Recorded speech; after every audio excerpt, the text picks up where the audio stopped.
I want to be a cowboy. I'm going to be a cowboy. I'm born to be a cowboy. I want to be a cowboy.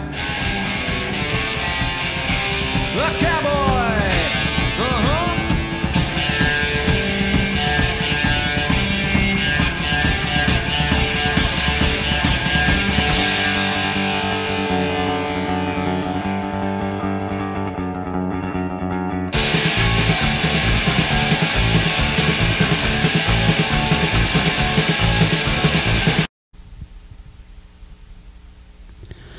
Welcome everyone to the Ted and Teach Show. I'm Ted. I'm Teach. And we're a local MMA podcast for North Dakota fighters.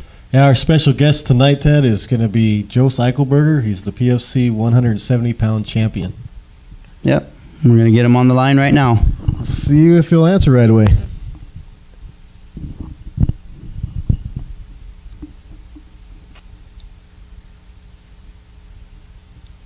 It's...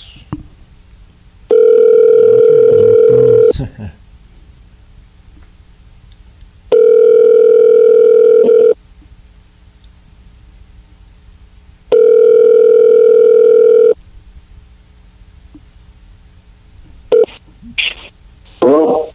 Hey, Jos. Hey, This is Ted and Teach. how's it going? How you doing?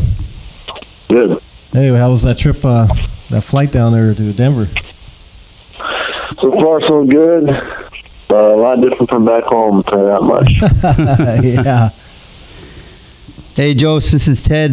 We got a couple of questions here for you. Want to know some personal stuff about you, about where you come from and, you know, what sports influenced you into, I don't know, getting into MMA. All right, sounds good. So, where'd you grow up at? I was born and raised in Fargo, North Dakota. Good. Awesome. Born and bred. Yeah. Absolutely.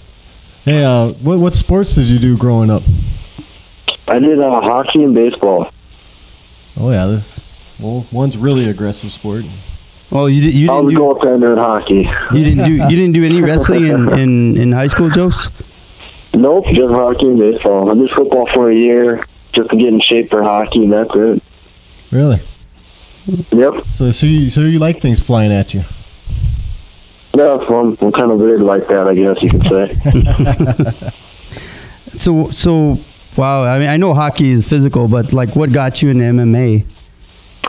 Well, I went to Canada, and I went to a couple camps and stuff, and during the off year I came home, and I needed something to keep me in shape for the upcoming hockey season, and I was introduced through my friend Kelly to a guy named Chris, and he did MMA and fighting and stuff in Fargo, and I was like, I'll try it out, why not? I just need something. I kind of got bored of just, lifting weights and running, and the whole summer that's what I did, sometimes twice a day, and before I left, I was like, I'm gonna try a fight, see how I like it, and after my first one, I just fell in love. It was just another level of excitement, and I was like, I'm going to try to do this from now on.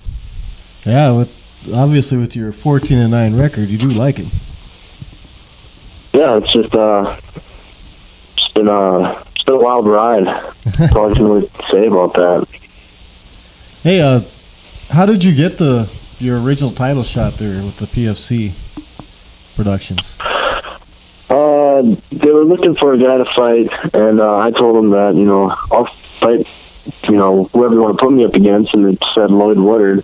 And I was like, yeah, sure, I'll fight Lloyd. Bellator vet, good name. Thought it would be a good fight for me, and I agreed to it. And then a couple of weeks later, they were like, hey, Lloyd only wants to fight for belts and stuff. Do you have a problem with that? And I said, absolutely not. So after I was told that, just upped my training up even more. I became more focused, more determined, and I wasn't going to lose that one, and that was my mindset going into that, and everything played out to my favor.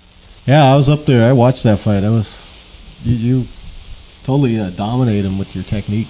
Yeah, we saw videos on Lloyd, and I mean, we thought that one fight he looked pretty good, but then there was some other fights he looked really, like, I don't know, sloppy. yeah, I thought that he would be more the aggressor, and the videos I watched, he liked to take guys down, so I focused a lot on my wrestling and my jiu-jitsu, and seeing that when he tried to take me down, except for that one time, obviously, he had problems. And I think that with my reach too, I think that kind of made him frustrated too. He couldn't get inside like he wanted to. No, he couldn't. Yeah. He just kept popping him in the face. Yes. I was gonna ask you, Jos, from around the area here in North Dakota, who's given you a challenge? Locally, or having people brought in, or locally? I think sometimes we see guys from around the area. Did he give you much competition? I know from outside the area we get other fighters with different backgrounds and stuff. I just wanted to know what you thought of like our local fighters. Are we coming up? Local fighters. When I trained with Dane Sayers, he was definitely a challenge. He's a tough guy, hard to take down, hard to get off you. He likes that pressure game. He hits like a truck too. Yeah. There's an upcomer from my gym named Ben Simons. He was making his pro debut in December. He is just tough. He's gonna make a big thing in the game coming up. So be on the lookout for him. He'll be at 170. Okay. He's big. He's tall, long 170. He's taller than me. He's like 6'1". So wow. There's no give up in him. Keeps coming forward. Nick Phillips, he is another great fighter out of the ACA that I train at, and he's tough and just crazy leg kicks. Nice. How are you adjusting to the Mile High there in Denver? The first couple of days was rough. It was rough, but I looked online. I had my buddy send me some stuff about altitude change, do some breathing exercises and everything, and try to expand my lungs, get used to it. Every day is getting better. Yesterday I jogged a 3-mile run and didn't stop once. I felt great afterwards. Today I did about an hour and a half Muay Thai, an hour and a half of rowing, and I feel great. I can still feel it here and there, but I think by Friday I'm going to be good to go. Good. Hey, how do you feel about your weight cut right now? My weight, I'm actually ahead of my weight cut. Really? I'm not stressing about that at all. I'm feeling strong. I'm feeling fast. I'm feeling really good. Better than I thought I was going to, first coming to Denver, but just got to stay positive, and I think by staying positive, mentally ready, that everything's just working out. You don't ever look like you have problems with weight cut. Has there ever been a problem, or is it just you always sound prepared? Earlier in my career, there was a problem. I didn't really know how to cut weights properly. It took me quite a while to get it down because my body is different from somebody else's body that they're telling me what to do, and this person tells me what to do. I just kind of had to find out what works best for my body, and ever since I found out, what works for my body, I haven't had a problem yet. I don't even stress about my weight anymore, just because I know how my body, works and what it does and everything. So, awesome. That's good to know. We were wondering too about this guy you're going to be fighting, Jos Cavan. Yep, Jos Cavan. He's 10-5. He's from Colorado. He's a local person. Yeah, you're definitely going in his battleground. Yeah. Have you seen anything that you can tell us? We watched some of the videos on him. To me, it looked like all he does is try to muscle people. Gets them in dirty boxing clinch. Tries to not rock them with his right hand. Didn't look, too impressive. Yeah, he likes to push or bully you into the cage and take you down and stay on top. He looks strong. He looks like he's always in shape. Yeah. I just need to keep my distance and my movement, my footwork, and frustrate him with my long jab, my long 1-2. yeah, that's pretty much the game plan, is not get caught up against the cage so you can take him down. Yeah. I think that's a very smart game plan. Yeah, you moved really good. He didn't look like he moves all that well once he gets that burst of energy on people and stuff. Yeah. One thing I did notice with your opponent is if he sees a punch coming, he just plants his feet and eats it. Yeah, it looks like he wants to take a lot of hit too. Yeah, he likes to, you know, when you come in or whatever, he likes to, like, if you look at all his fights, he puts his head down and throws it overhand right to kind of set up that takedown against the cage. So my plan is, you know, just utilize that in my advantage. You know, you don't want to put your head down against me because I'll pick you apart. Yeah, yeah, you will. Does he have any like wrestling or jiu-jitsu background, or he didn't look like he could even get the lock on when we saw this one fight on video? I was actually asking people about him because they know him around here. He actually played hockey too. Yeah, I don't know how or why he just started taking people down, but you know, his takedowns, they don't look all that impressive, but to me he looks strong. Yeah. And he always looks ready to go. And I'm not going to overlook him. Just point out his weaknesses and try to capitalize on that. Definitely. So one thing you know you'll get to do is hit him a lot. Yeah. Yeah. I was going to ask you, Jos, because I saw you twice when I fought in the back, and you just look so focused. I mean, you don't even acknowledge anybody around you. You just look like you're ready to tear the guy's head off and stuff. Do you just, like, shut everybody out? Do you just, like, you're thinking about the ring, you're just going straight at it? Yeah, pretty much before the fight, you know, everyone, you be nervous before any fight. But you got to channel that energy. You got to save it before you get into the cage. You got to mentally prepare. What I do is I think about every morning I wake up. No kidding. Like, I work at a bar, so I don't get home till, like, 2:33. I think about all the times I get up at 9 a.m. after, like, 5 hours of sleep, and all the suffering, and the diet, and the weight cut, and all the times in sparring where I'm getting put in the middle and not taken out for 30 minutes, and all that. And I think about that just for this one night. All that's hard. That's all the hard part. When you're stepping in the cage, that's fun. That's another sparring session. That's when you're supposed to have fun. And I think about all that stuff. When I look across the cage and I see him, I'm like, you put me through all that. Nice. You did that to me. Now I'm going to show you what I'm going to do to you, so. Nice mindset.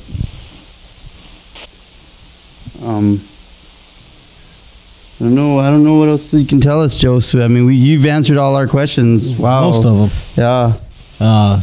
Who made the trip with you, Jos? Dylan Spencer will be coming down on Thursday. He flies in, so I'll be able to hang out with him. Besides that, I've just been hanging out at Seth Daniel's place and going to train at his gyms, which are very awesome. I got to hang out with Kat Zagano and watch the Denver Broncos game, which is super cool. It's something I did not expect at all. I got to hang out with Drew Dober, who's also a UFC lightweight. Trained with him this morning, which is awesome. Is he I quick? just expect to see him again tomorrow and, hang out and relax, and just tomorrow is when I start to mentally prepare for that weight cut Thursday and that fight Friday. Nice. Very nice. Are you starting to move away from us now, Jos? Are you starting to move to bigger and better things now? Obviously you're getting out there more and more. Are you going to be going towards that? I'm still in training Fargo at the Academy of Combat Arts. That's my home. I would like to travel more to get my name out there for fights and stuff. But for right now, I'm not even thinking about that. I'm only thinking about what's going to happen Friday. When I fly back home Saturday, that's when I'll start thinking about what I'm going to do with my career, if I'm going to move or not. But as of right now, there's this fight Friday, and I plan on being back in the gym on Monday. Nice. I like that.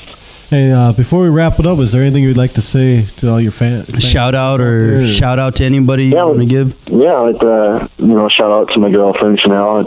Shout out to my parents Joe and Deanne, my stepdad Roger, my sponsors, Venture Chiropractor, Chris Doctor, Metroflex Fargo. Shout out to Kelly Hatlin. If you guys check out her page, her son There's the Mayo Clinic. He's at a rare disease. Check out his Cash's Haunted Forest. It's awesome. All the proceeds go to him. He has not been home since he's been born, so this fight is for him.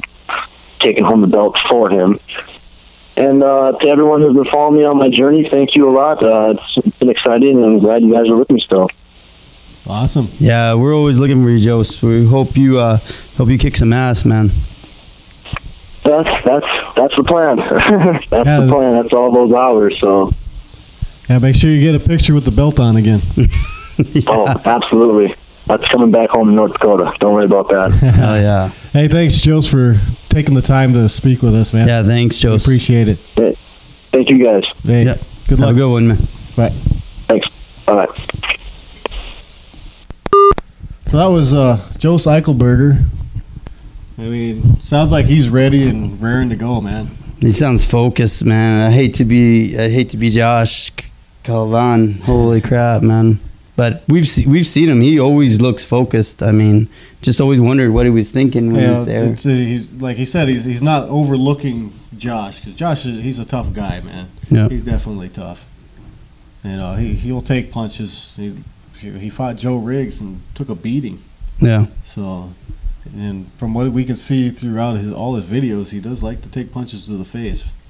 I like how Jos was talking. I mean, he's not overlooking any of it as a weakness. He's looking like, hey, Calvan looks strong. He looks like he's, heavy hitter. He's in great shape. I mean, yeah, I just said to you, he just looks like a big guy with muscle and always trying to knock you out real quick. Doesn't want to. Sounds like he's got a smart game plan to use his feet, the quickness of his feet, use the length of his arms, stay out on the outside, and sit there and just pick the guy apart. I mean, if the guy wants to, just Wants to stop be a and heavy cover bag. his head and not move, why not just sit out there and beat him down? Yeah. I agree, Teach. Smart game plan. Yeah. Like you said, it looks like Calvan kind of just all of a sudden just becomes a target. Just stops. And puts his hands on his head and takes the punch, And we watched, 4 videos of his, and he did it the same thing in every video. So we expect that again. Yeah, I definitely expect Jos to bring that belt back and show it off to us again. Yeah, that'd be cool. That'd be nice. Keep it in Fargo. Keep it in North Dakota, man. Well, Teach, what else we got to say about the fight? It's Friday. Yep.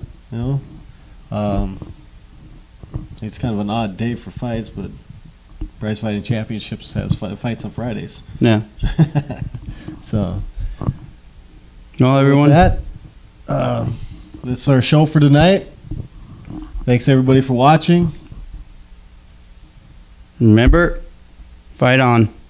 Fist up and fight on. Fist up, fight on.